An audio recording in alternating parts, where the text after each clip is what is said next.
So we have with us our special guests, our panelists. David, why don't you go and introduce everybody? First, let's bring out... Sure. First, I'd like to bring out the film's director, Shaul Schwarz, and the film's co-director, Christina Clausch, and subject from the film, Hunter Philip Glass.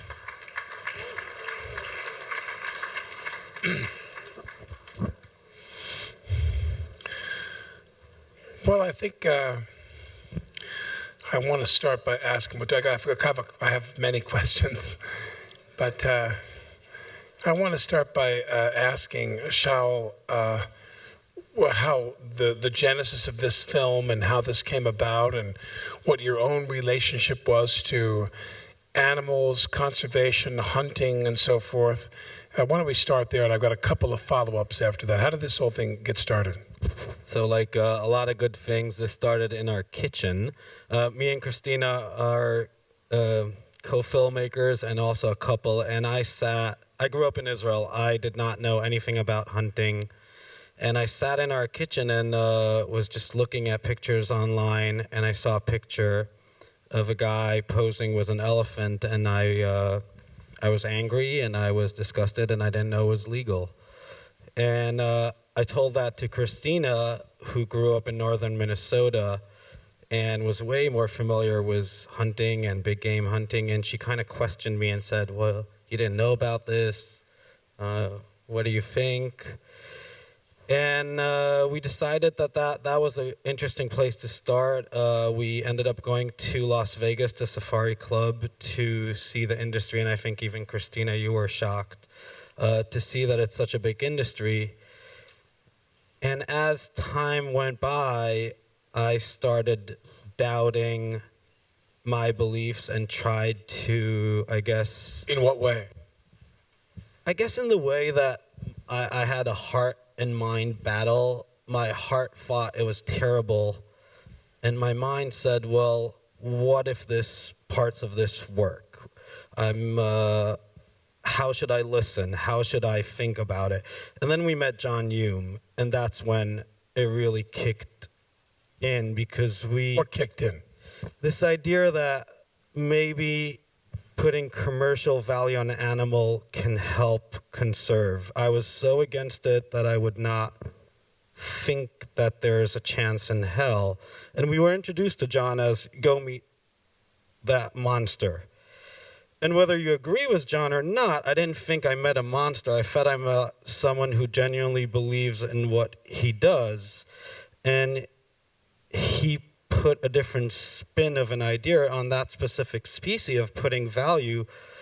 And I think while me and Christina stayed very questionable about a lot of things, one thing we did come out of the film, and we don't agree on all stuff, we all have our own opinions on this very charged issue, is that John and this philosophy are always just dismissed. And we do think that when it comes to rhino, legalization of horn is something that should be discussed and not should be shamed out of the discussion. So he's not taking any animals and killing them. Correct. He's not releasing animals in canned hunts and killing them, which some people do. It is in game reserves in Africa, people have wild animals that they release into the wild, or they raise them in the wild in some kind of managed area, and those animals are killed.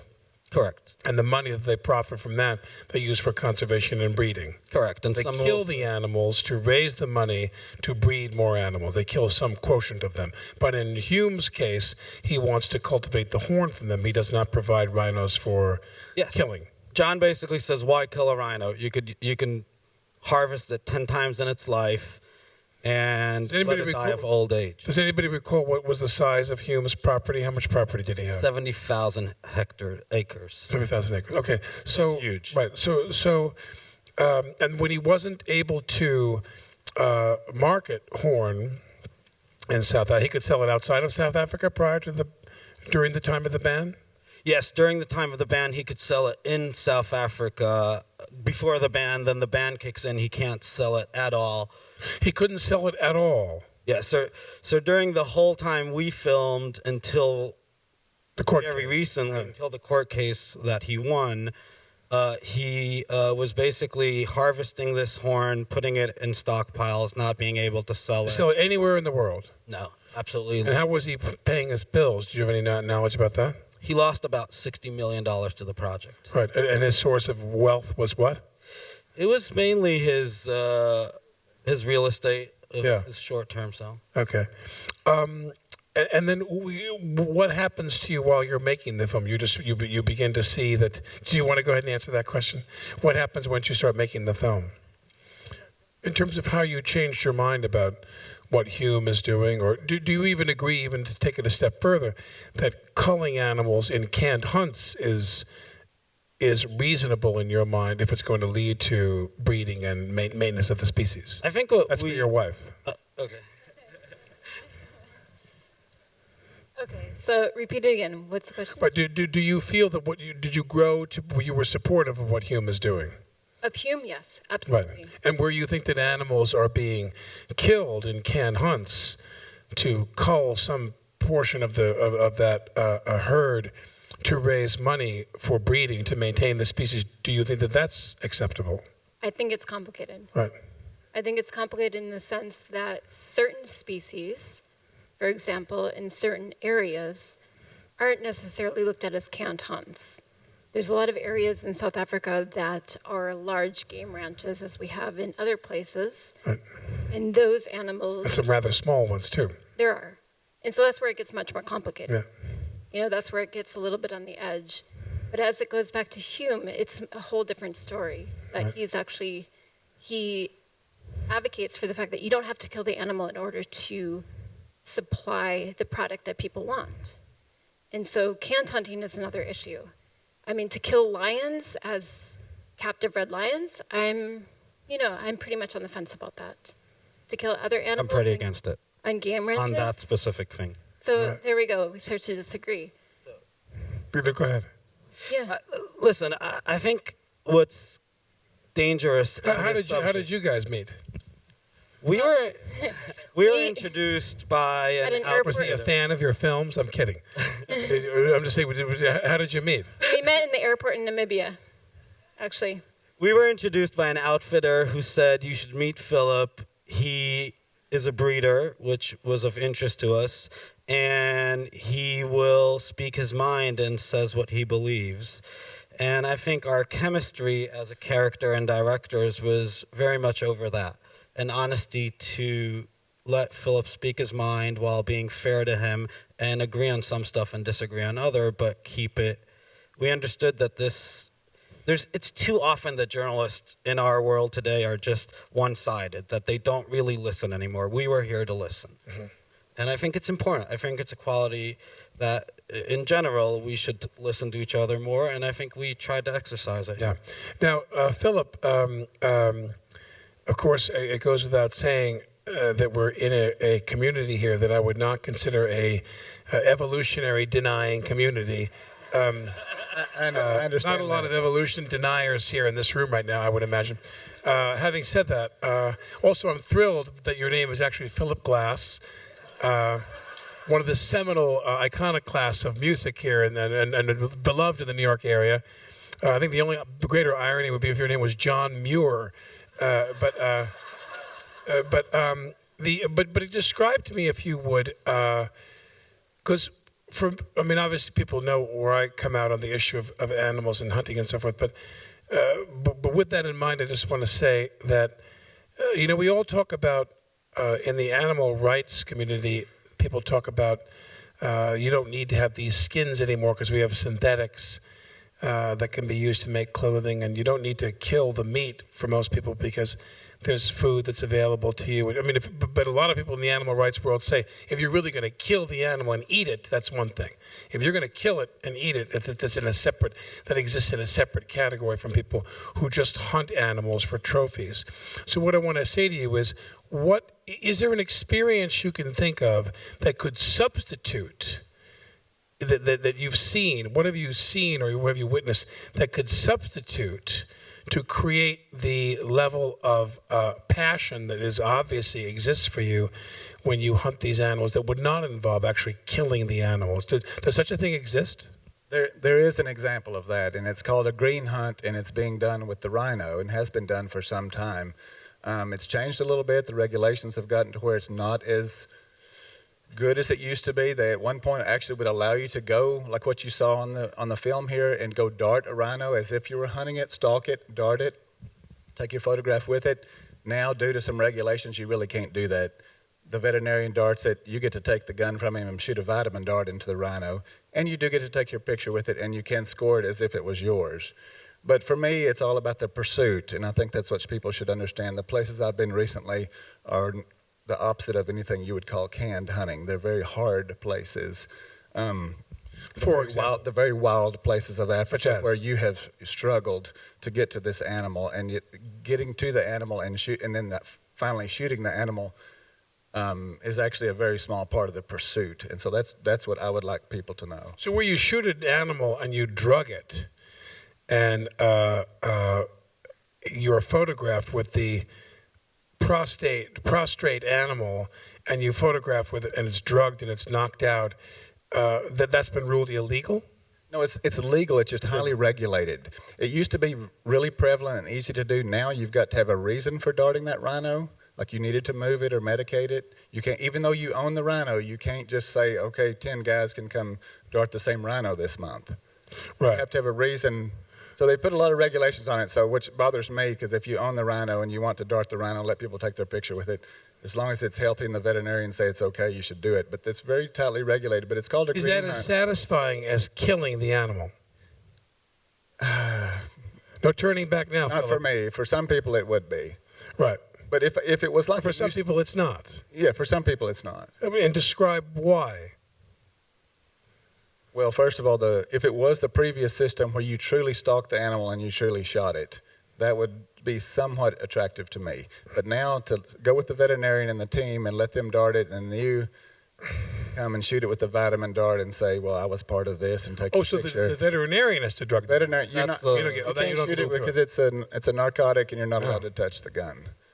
Well, from my days at Xenon in the 70s, I can tell you that's no fun either. You know, you want to shoot the drugs into the animal yourself that you're hunting in the nightclub in But yes, the 70s. I am a breeder, and I do raise exotic animals in Texas, and we do dart them to move them, and it is very exciting, and I think it should be cultivated as an option for some people. No, but when you kill an animal in the hunting that you do, in the traditional hunting you do, where the animal dies as a result of the activity, is there admittedly a special level of satisfaction that there's a kill involved, or that makes no difference to you?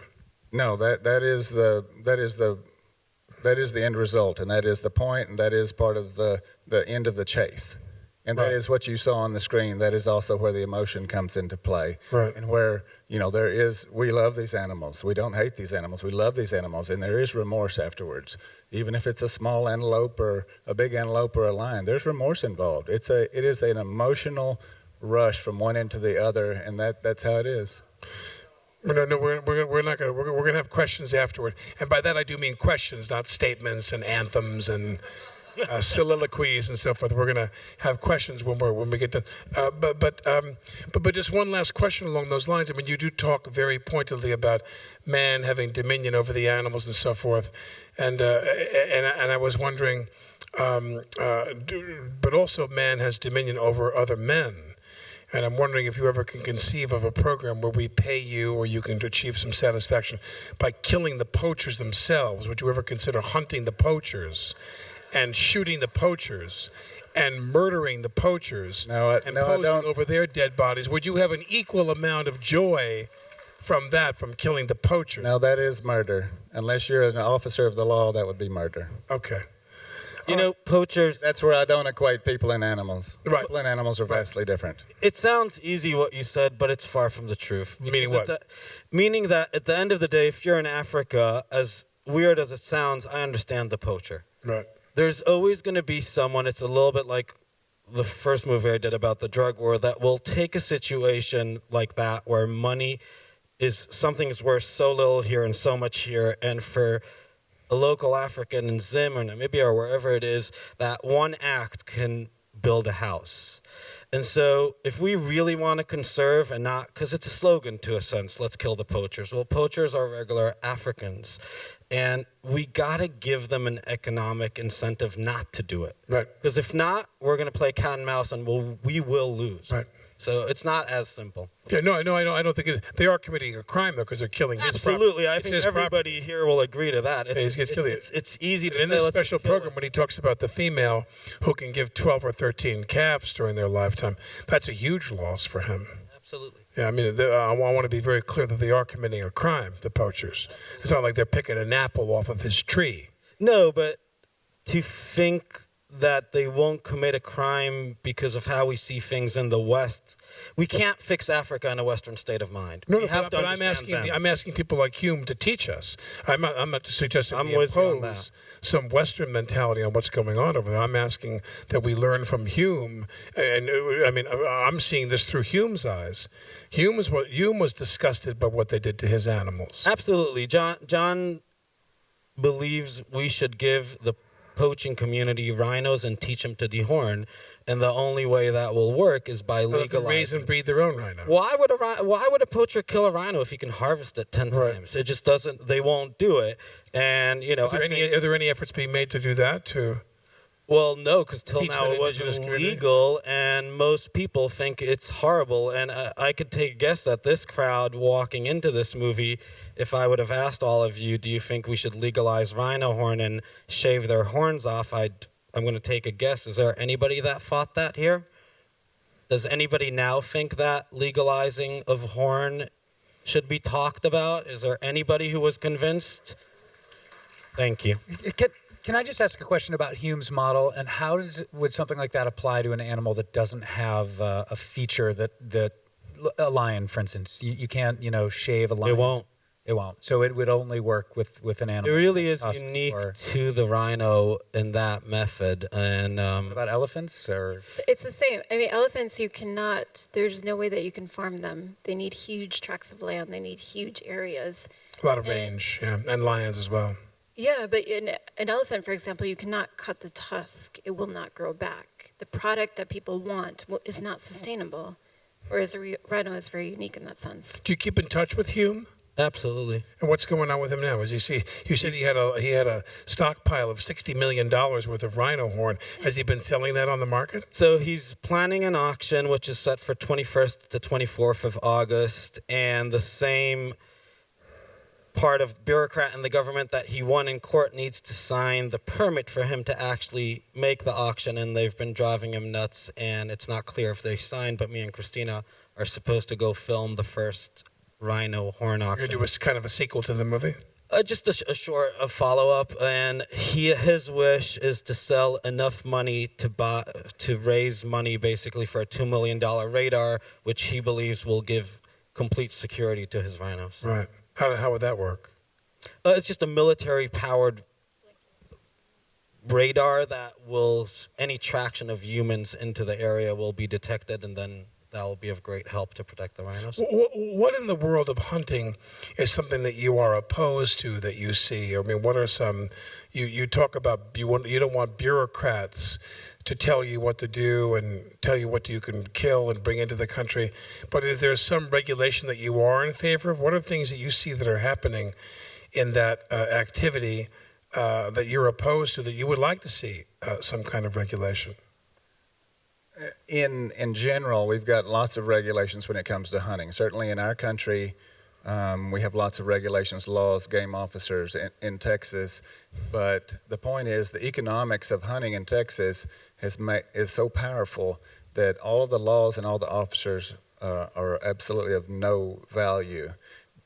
They're of no consequence. They're not of no value, because all of the land is privately owned and all privately managed. So all the animals are increasing in number to a huge extent. And you've got the same thing in South Africa and Namibia, where the animals are privately owned. And regulations are really not needed. The market, the economics drive it.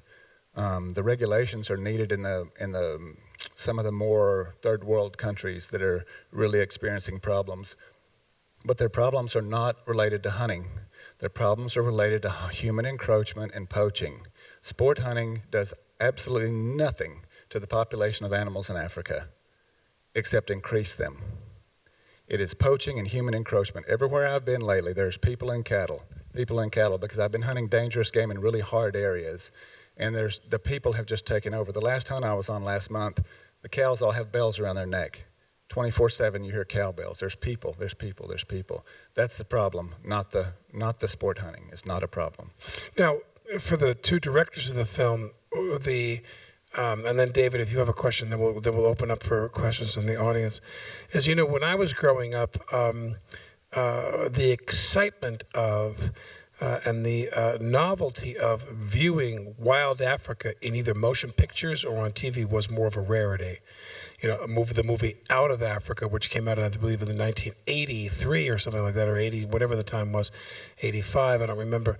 But Out of Africa came, and prior to that, shooting, films, whether it was, Mogambo and movies like that with Clark Gable, many years ago, shooting in wild Africa was rare.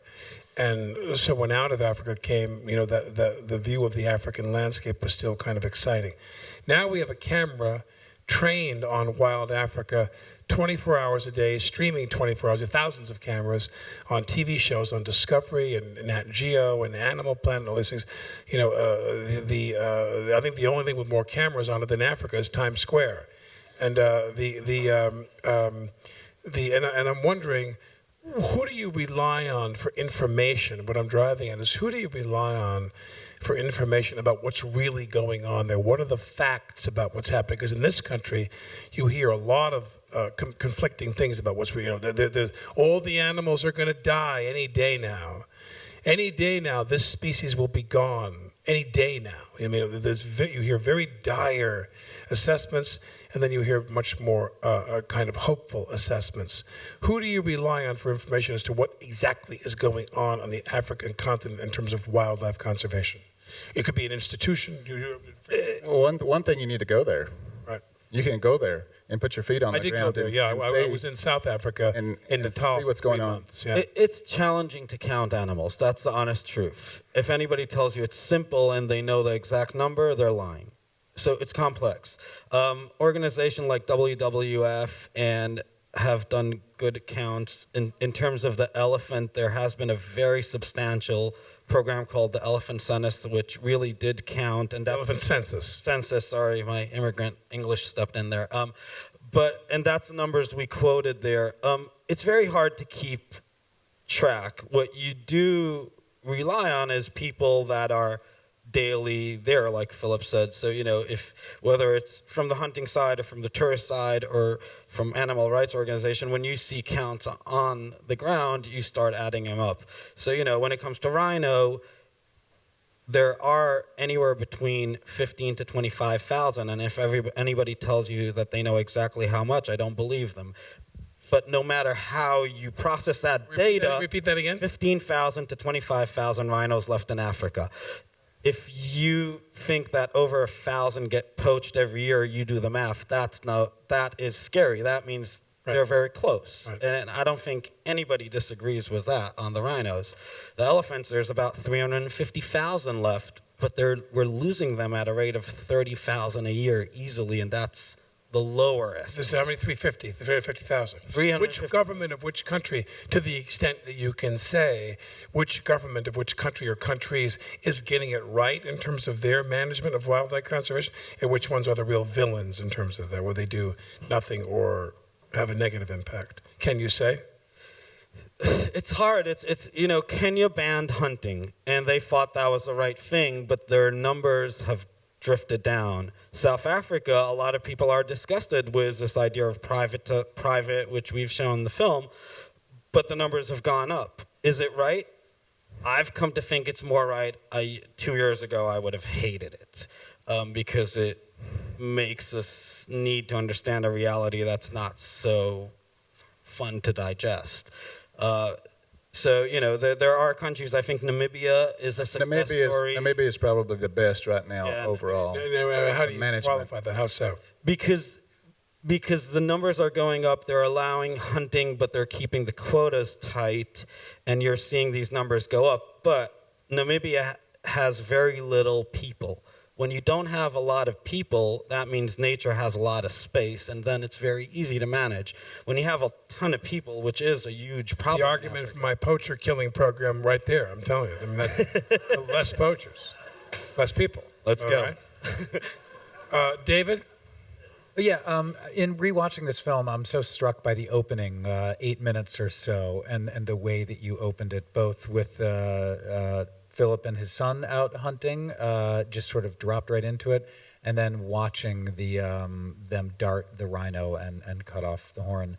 And I'm wondering, it's not an easy opening in any way to watch. You're dropped right into what for some people can be, upsetting to watch the hunt that Philip and his son do, but then the more confusing part of the rhino.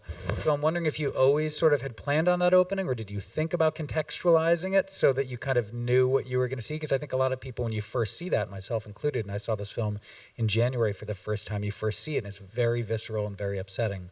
And it's only until a little later you have to kind of stick with it. And that's a bold move for filmmakers to make, one that I appreciate, but I'm wondering how easy or was to make that decision. I think initially when we started editing, first of all, we had an entirely different opening. And it was when Philip almost hunted the elephant. Say that again? When Philip almost hunted the elephant. Right. That used to be the opening, long time ago. And from there, we went on to have many kills happening in the first 30 minutes of the film. And we started to screen it and pre-screen it to people, and people were very taken aback that you couldn't even get the conversation going about conservation because there was so much bombarding of this issue of killing animals. So we decided to take a different approach. We took Philip and his son as something Americans, especially where I grew up, it's very much of a tradition that father takes their family out to hunt their deer, and it becomes a cycle. And so starting with that and then going into the rhino, we wanted to shock the audience in a sense, to make everybody angry, and then to say, let's flip it on its head. Let's get you angry, and then let's talk about it. And I think that initially when we started to think about it in that sense, it made much more sense, because more people started to listen. We called it, excuse my French, the mindfuck thing. We constantly wanted to do that, and I think to some degree we wanted to let the crowd feel what I felt coming in being very anti, and say, okay, now I've seen it to you, I'm all boiled up, now let's think about it. And I don't think we're not trying to impose by any mean anybody walking out of here to feel this way or that way, but we did want to boldly challenge everything you flip it on its head. And so we knew it was a bold opening. There's almost every screening, you have 5 to 10 people in the first couple of minutes walk out.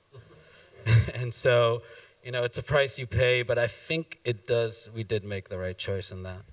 I think that, obviously we live in this country where most people's relationship with animals beyond a pet they might have is frozen on a plate that they can then cook and eat. They don't really raise their own meat. It's all passed on to someone else, and we extend a great tremendous amount of trust and faith in a system where other people prepare everything you eat, the chicken and pigs and cattle that you eat if you eat meat. And even in this community, we have a kind of a glancing relationship to a degree with animals. And I don't mean this to be trivial. The deer population out here, there's an issue that always rises and falls. Immunocontraception, or bring the sharpshooters in and shoot them all in the winter and try to cull that herd. We have a relationship with wildlife out here in that sense. In this country, there's debates going now that the greatest single step that could be taken to help wildlife, it might not be land mammals, but to help wildlife, would be to ban plastics entirely. Because the plastics themselves are just killing the ocean, killing the wildlife in the ocean, and killing fish stocks immeasurably. And to ban plastic bottles as we know them would be a gigantic step toward healing ocean life in this country. But no, I'm just mentioning that we all have this. And then over there in Africa, there's people who are dealing with this dealing with this issue more head on. And I'm not saying that Americans are blithe about that, and they give their money to these organizations, but it's a very real, pressing issue. When I saw this movie, I thought to myself, I had this tremendous sympathy for Hume. Not for you, by the way, but for Hume.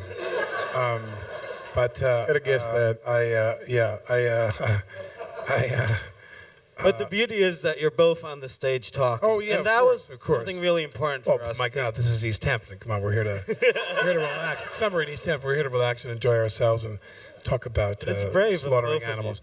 But can we bring the lights up here, please? And we'll get some questions. We got the hot mics. So we got way in the back first. The gentleman with his hand to the left there. I can't see. Is that you, Stuart? Yes. Very Questions powerful only, please. film, and you really opened up, I think, a huge discussion and debate, so thank you. But my question is about the elephants. I know that they don't grow back their tusks, but I remember hearing for many, many years the African countries saying, we want to sell the tusks, cut them off, so we can then sell it and fight the poachers. Even though it's not going to grow back, but if you cut off all their tusks, they're not going to be poached, and they can also finance the anti-poaching efforts. Why would that not work?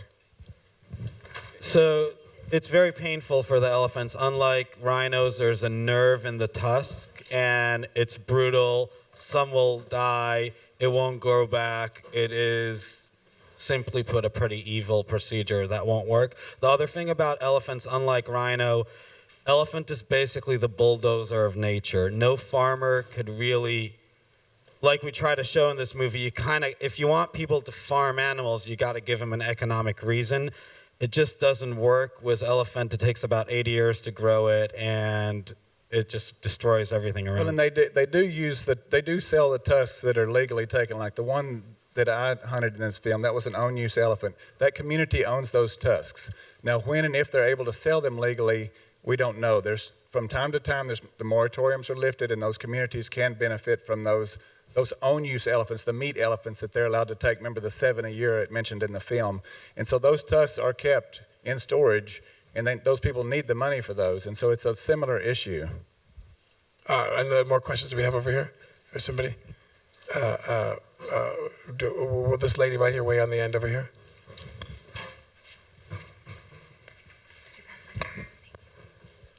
Good afternoon. You had the Zimbabwean gentleman in the film, Chris Martin. and the only economy that Zimbabwe has today is actually hunting. The economy there has That's right. been decimated by Mugabe. Why did you have him in the movie if you wanted to really talk about conservation? Because kind of for the reason you said, because we wanted to show the complexity of an anti-poacher that needs hunters to come in order to do his job. We found it remarkable. It's not something me or Christina knew going into this. And so Zimbabwe back in the day had a program called Campfire, which was one of the most successful programs in Africa of actually getting the money from the hunting down to the communities. And, tourism has a lot of money that does a lot of good for conservation, and it works in 3 to 5% of Africa, because if you're a tourist, you want to go to certain spots where you'll see the most, and it's easy to travel. Zimbabwe, because of Mugabe, because of other reasons, is not one of those places.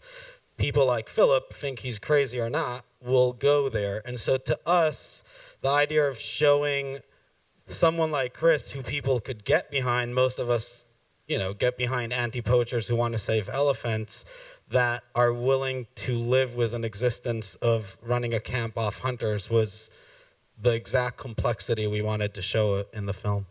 What do people view about, this is for Philip or for Christina or Shaul, what do people view as the least sportsmanlike animal that's taken over there? Like, do giraffes really give people a run for their money?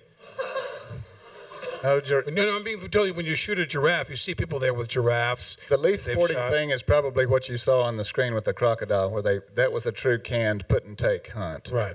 Those, They're the term canned hunting is overused. Canned hunting really means you shoot it in a pen, like the size of this room. That's what a canned hunt is. Or a very small truthfully. piece of yeah, land. where it's Yeah. really Like unsporting. I've heard of canned hunts in Texas that are 5 acres. Yeah. That's possible. I've never personally heard of one myself, and I live there, but we do hear about Right. second, third-hand things that could happen. That to me is not sporting the crocodile. That's in like the- saying, I hear they sell drugs in uptown Manhattan. I just hear that. I've never seen that. but I hear, up above 110th Street, there's a lot of drugs being sold. But anyway, go ahead. I'll second that. I think a lot of the canned hunting Look, it happens a lot. Yeah, animal rights organizations that I support in the United States, there's a tremendous amount of can hunting in the United States on small. The can hunt there is a very small range. They've got 5 and 10 and 20-acre lots where guys are going out there and sometimes they drug the animals to slow them down. These guys just get out of the car and the thing just lays there on the ground. They just bang away at it. But the croc you saw in the movie, that's the only pond. The area is actually not so small, but that's the only pond. right. So they know exactly where to go. But what I'm saying is, some of these animals. I mean, the crocodile. The woman talks about at the exposition there. But I want a bag and a belt and a wallet and the boots. You see where the rhino horn is obviously the coin of the realm as far as humans concerned. But a lot of these animals, exotics like lions, they have nothing to give, do they? There's nothing. In other words, it's either kill them or nothing. Correct. What they have to give in the hunting world is a trophy. Or the meat, or the meat, which is a big part of the industry. So that's one of the misconceptions about trophy hunting that people need to know if they don't learn anything else. And that is, there is no meat wasted. Whether you're in Texas or whether you're in South Africa, or whether you're in Zimbabwe, whether it's a crocodile or whether it's a duiker, or whether it's an elk, when it's hunted by a trophy hunter, yes, he may only take the hide and the horns home with him, but somebody's eating the meat. None of it's wasted. I've never seen any meat wasted on any hunt that I've ever been on. So this fallacy that keeps getting portrayed that we cut the head off and run off into the sunset is false. They say the same thing in Uptown New York. We use the resin, we use the paste, they use the whole thing. They market the whole, every form of it. They market it in little vials. Anyway, he knows his crowd. Let's take some more in the back here, please. Thank you. I got it. Thanks very much. I think we were all. I think you'd have to be sad to see the video of the elephant crying after he or she was murdered. I think we all love animals, but one thing I was struck by is that the animals who we saw in these films, except for the canned hunt animals, they were free and had great lives until they were shot and taken from their families. I saw a documentary you made, Alec, called Meet Your Meat. And the images in that movie were far worse than anything we saw on TV today. So if we're sympathetic to the animals, and I think we all are, that we saw in this film today, shouldn't we extend that compassion to the animals? So help me. What is your question? So I guess my question to you is, should we be extending the compassion that we have for the animals that we see today to all animals, the ones who we're wearing as shoes, the ones who we're eating? Because those animals, don't they have a far worse life than the animals who we saw? Well, remember that these are two separate. These are profoundly diverse issues, because in the animal rights world, which is a very big tent and very animals in performance, animals in the food supply, you're never going to be able to convince. Never, ever will you be able to outlaw meat consumption. People are going to eat beef and chicken and pigs and have the right to do that. The animal rights world just wants you to know the conditions under which the animals are raised. When I'm answering your question, the conditions under which the animals are raised are abhorrent. For the most part in the United States, they're abhorrent. It depends on where you are, Alec. I'm a rancher and I raise animals, and that is not all true. We raise cattle and sheep, and they live their lives. May be places that are they live their lives on grass, and they're finished on some corn, and they live a happy life, and then they become somebody's meat. Now, there is factory farming, but that's a different issue. Right. Don't paint with such a broad brush. I'm not here to debate factory farming versus other, but there's a lot of factory farming here. But when you talk about what's going on over there, this is what I'm saying, which is, are there animals such as lions? How do we protect lions when you can't monetize them except when they're dead? The rhino, you can cut the horn off them, and you can monetize that, and the humans of the world can monetize that. But there are other animals there where what do they have to give? What they have to give is their dead body as a trophy. As I said, the eponymous trophy. The title of the movie is so haunting to me, because it's like some of these animals, that's the only way they can exist in this market, is dead, stuffed on a wall. Well, and that's one reason there is so many. In South Africa in the 50s, there was only 1 million head of these animals that we hunt. Now there's 24 million. Right. So over time, the economics of the hunting industry has driven these numbers up. Most people wouldn't even know what these animals are if it wasn't for the South African trophy hunting industry. But the South African trophy, just to put a finer point on that, the South African trophy hunting industry keeps, as we saw in the film, keeps, I don't know, would you say, you can answer this question, is it a majority, is it a plurality? Of them are kept in pens and facilities. They don't live on open land. So when it Most comes of to, them are in when open land. Most animals do live in open lands. When it comes to lions, for obvious reasons, because they eat everything else, they live in pens. They would be released before a hunt, and they will not. It's very, very rare that they will be shot in a pen. The but they lions will, are the big losers here, meaning Lions- their only li- value is lions- dead, and they live in a pen most of their lives. They don't have to be part of that. But if you take a wildebeest or a croc or other animals, and I think Philip will agree that it's not the most sports hunting, and it's certainly hard to see, and compare it to pigs that are raised for bacon, I would argue that those animals in South Africa lead a better life, because at the end of the day, they do live fairly free till somebody comes and kills them. But they're not force-fed in factories, in cages to die. So lions we'll take a couple more questions if we can. We'll take this lady right here. Can you explain the economics? Who's your of- question for? Well, any of them who have been in Africa. Can you explain to us about the poachers? What do they make per year to be a poacher versus to be a farmer? What are the economics of poaching? Yeah. So poaching in a lot of these small villages in Zimbabwe is really a place where we spend a lot of time. Is the amount of money that they make for poaching is actually pretty minimal for elephant poaching. They actually can make just as much money if they become anti-poachers. So, but to be honest, it's what is there. I mean, for a lot of these people, wildlife is money. It's what they have. It's their only industry. So a lot of them will become poachers because it's the best amount of money they can make. But Chris, for example, in the film, he was somebody that kind of took two poachers and tried to say, hey, why don't you come and work with me? This is wildlife, you need to look after it. And instead of looking after it by taking the money as a poacher, why not protect these animals and look at it as from an anti-poaching perspective? And just to clarify, Christina's talking about the foot soldiers. Once It's you very go up the different. pyramid, Yes, that's a good point. they make a ton of money. It is a huge industry, make no mistake. It's just they don't need to pay that much to the little foot soldiers. And so there is a problem, and it also depends on the animal. When it comes to rhino horn, that is a very expensive commodity. It's like cocaine to weed, if you will, compared to other. So, when you have something worth so much money, those guys get paid more, and you'll see more professional poachers, and you'll see poachers come in helicopters. So it's not that simple, but what is very true about what Christina is saying is you don't necessarily need that much to make someone be a poacher, which there's something good in that, because that means we don't actually need that much to make him not poach. We'll take one more. We'll take a couple more. This lady, then we're going to get to you, sir. Okay, we'll do it because we're running out of time. I'm sorry. My question's for Philip.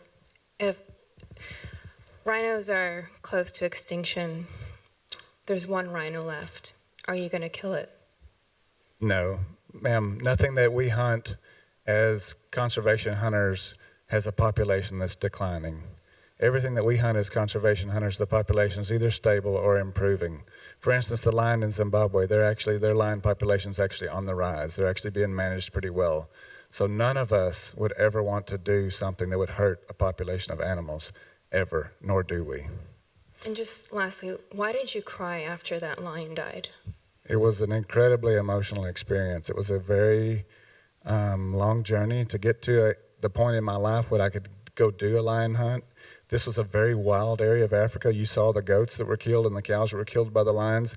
The emotion from the people there was very high. And for me, when I got that chance and got there and the anticipation that built up, and yes, that is hunter's remorse. That is what happens to you when you're in that situation. And that was probably my biggest case of hunter's remorse. It was an overwhelming experience. I can't help but ask this. I'm sorry, but if the lion had jumped up and bitten you in half and was awake, would you think we would cry for you? Should we cry for you if you were bitten in half by the lion? You would hope we would. You'd hope we would. You'd hope we'd have some anti-hunter's remorse. No comment. Anyway, No, I just think it's the whole but the whole I was actually attacked by a leopard last month, so it's really not funny. Yeah, no. It was the whole dynamic of it's wild because when the elephant was killed and rolled over and crushed the guy that killed the elephant, that was all in the papers.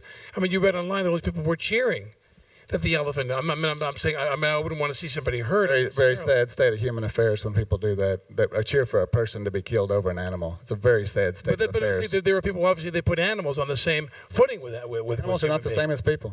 Pardon, say again? Animals are not equal to people. You may think they are, but animals are not equal to people, nor should they be. That's your opinion. Yeah, that's a fact. It's a fact. We're not going to go there, please. But no, I'm sorry. We have this gentleman over here, and then we're going to have to wrap it up. I'm sorry. Right over this gentleman way over here. Yeah. We are running out of time. So my understanding is that it's all about Southeast Asia, and that's where all this rhino horn powder is going, and that it's really focused in that area, and that's where all the money's coming from. My understanding is Viagra is about to come off patent, and that the prices are going to change substantially in the next year. And I'm curious if that's going to have a big impact on the rhino population. The problem is they believe that the rhino horn cures way more than that.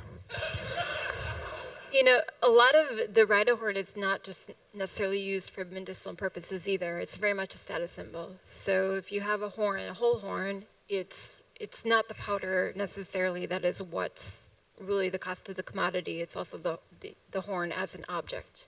Is there a last comment you'd like to make? I have one, but you go ahead first. So just to that question, we think in a way that, and I think education is good. If people didn't want these things, we still need to create some kind of alternative economic model, because whether we like it or not, without economy, I don't believe people will conserve these animals. When it comes to rhino horn, we tend to say, oh, those dumb Asians. And we can say, oh, those dumb hunters, they want to hunt something and put it on the wall. But I think what we've come to understand is less to judge where these people in general come from. To me, it's all silly. It's not my cup of tea. It'll never be. But can I use that as a driving force to help? And I think we have to ask this question on very specific terms and be less cynical about it. When it comes to horn, it's used a lot in this country as well. It's predominantly used by Asians, and anybody who sells you that education alone will solve it is equivalent to drugs. You won't solve it by just educating you. As long as you keep it illegal, it's not going to work. All right, let me just, before we get to our last comments, who are we pointing at? There's a please. We have, oh, here we go. She's got it. My wife is your agent all of a sudden, so here we go. For Shaul and Christine, what was your biggest struggle while making this movie? Oh, good question. Great question. I think the hardest moment, that was a good question. It was in general keeping open-minded. I think the hardest moment is seeing Philip hunt the elephant. We both cried. It was hard. We didn't see much elephants in the wild before that. They're very majestic animals. I remember, we didn't capture that, but I remember the sound of the rest of the elephants in the herd kind of crying and that noise when they ran away. And to be honest, we didn't cut that in the movie. Philip also teared up, I think for different reasons or not, but I think that was the hardest for me, at least. Yeah, I agree. I think, it's the constant, it's keeping open-minded and changing your perspective and keeping, to coming into this with one avenue and leaving with another. And I think that's the thing that we always ask with audiences is that you come in with your own preconceived notions of what you believe animals and your relationship to animals. And we hope that people will leave with more questions than answers. And I think for us, it's always the same. It's like constantly asking those same questions to keep on challenging ourselves of this issue, because it's not black and white. It's much more complex. Did you have a last comment you wanted to make at all? Sure. I would just like to say that in my world, sport hunting is only positive. The numbers of if you judge it by the numbers of the animals and the conservation success stories. I own some animals called addax. It's an antelope from the Sahara. They're extinct in their home country. I don't hunt them, but I raise them and I enjoy them, but their underlying value is based on hunting. And a lot of people want to say that it's okay to hunt for meat, but not for trophies. Well, folks, the passenger pigeon extinction was caused by meat hunting, not trophy hunting. Anything else you want to say? I just want to say that I learned something profound today, which is that this idea of green hunting, that you're going to shoot a dart with a drug into an animal. And I would like you and I to contemplate, we're going to make a movie together where we're going to green hunt all the senators who voted for Scott Pruitt to be the head of the EPA. We're going to hit all those senators with a drug, and we're going to have them knocked unconscious on the steps of the Capitol. We're going to lift their heads up and pose for a picture. Joe Manchin, included Joe Manchin, get that big fat head of his up there and shoot a picture with him. And we're going to dart all and drug all the senators who voted for Scott Pruitt. Thank you all for coming, everybody. Thank you.